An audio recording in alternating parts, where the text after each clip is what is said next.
So this is already part 8 of our shopping cart tutorial. So on our previous tutorial, what we basically did or accomplished was try to create a registration page and login page. The user can now log in and can already see their dashboard. Now for this tutorial, what we're going to do is we're going to create the administration page. Now what can we do with the admin page? So basically for the admin page, that's where we can um, add the products as well as the different categories. And that's also where we can see what are the purchases made by the users as well as the total number of users or members that have registered on our shopping cart.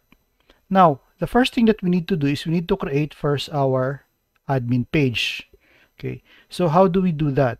Okay, I'm going to click File, then Open.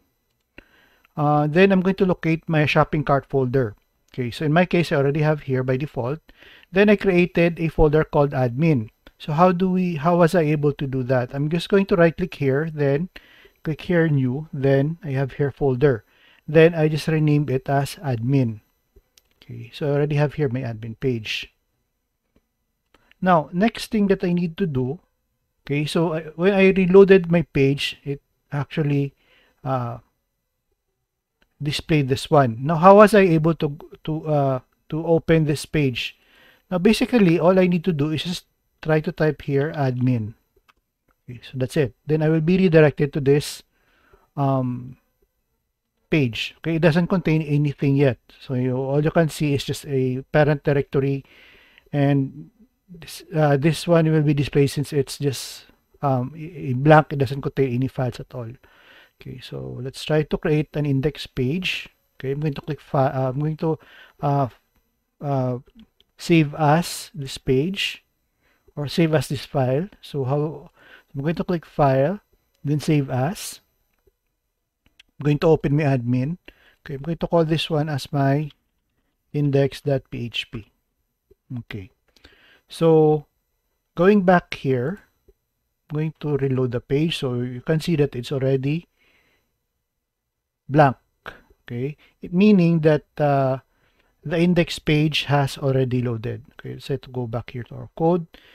Okay, let's try to add this time our HTML and title. Okay, let's try to call this one shopping cart.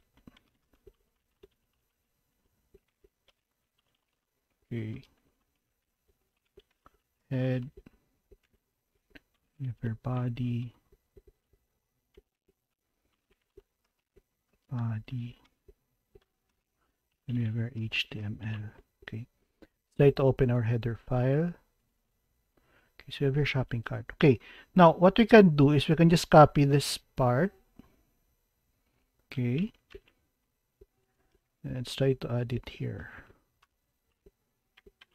Now, since basically the admin page is inside a folder, what we need to do is we need to put dot dot then slash, meaning this is up one level. So if I'm going to add another dot dot then slash, it will be up to level.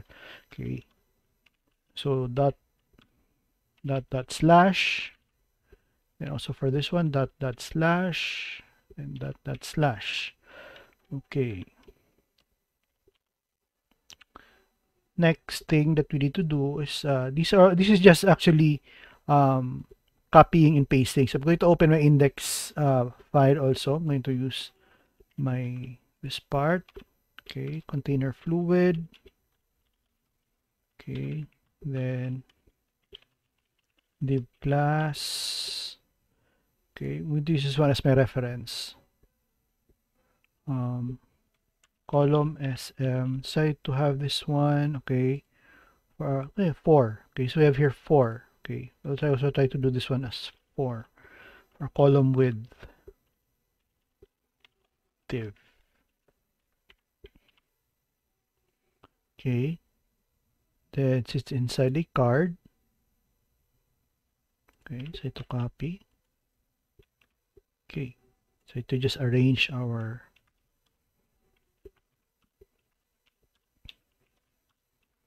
forms.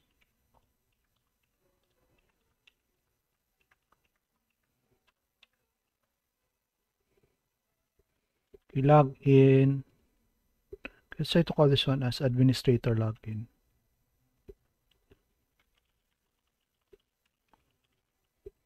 Okay. Now, let's try to see what the output is.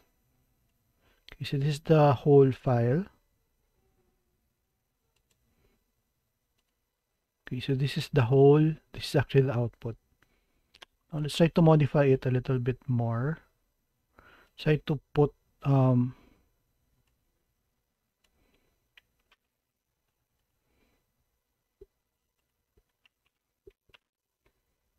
okay. So we added a gap in bit on the top part.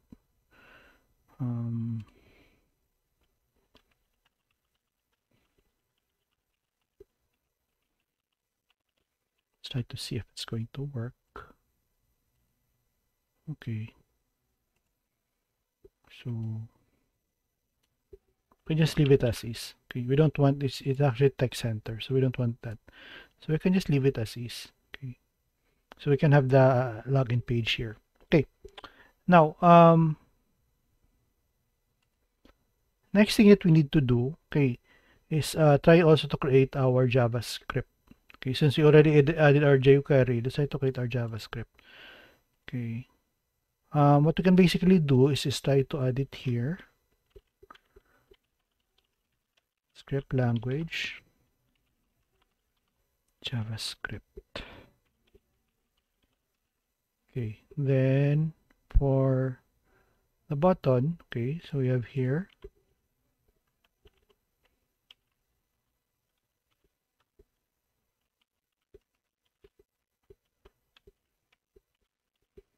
on click function. Again, what we can basically do is go back to our index page, then try to copy this section.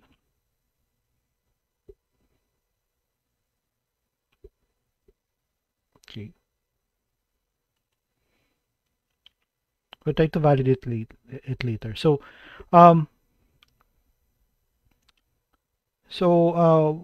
let's try to create first another set of variables. Okay, what we can basically do again is just copy. Since we copied and pasted it previously. Okay. Or what we can basically do is try to copy the whole code. Okay. Try to copy the whole code.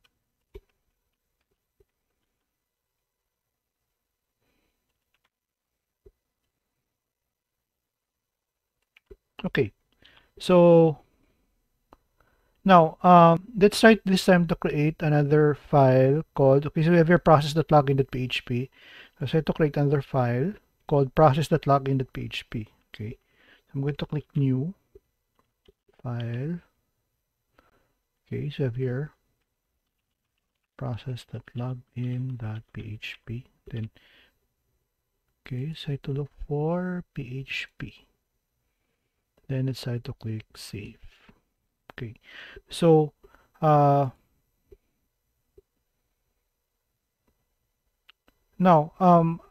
once the user has successfully logged in, okay, let's try to create another file called dashboard as well. So I'm going to click new file, save as, then I'm going to call this one as dashboard.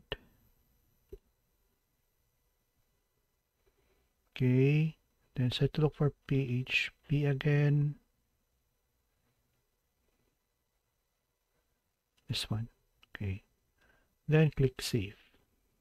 Okay, so the logic behind this one is after the user has logged in, okay, so it will be processed using process.login.php, and if the user has successfully logged in, it will be or the user will be redirected to the dashboard. So the dashboard is where already the user can add the categories as well as the different products that will be sold on our shopping cart.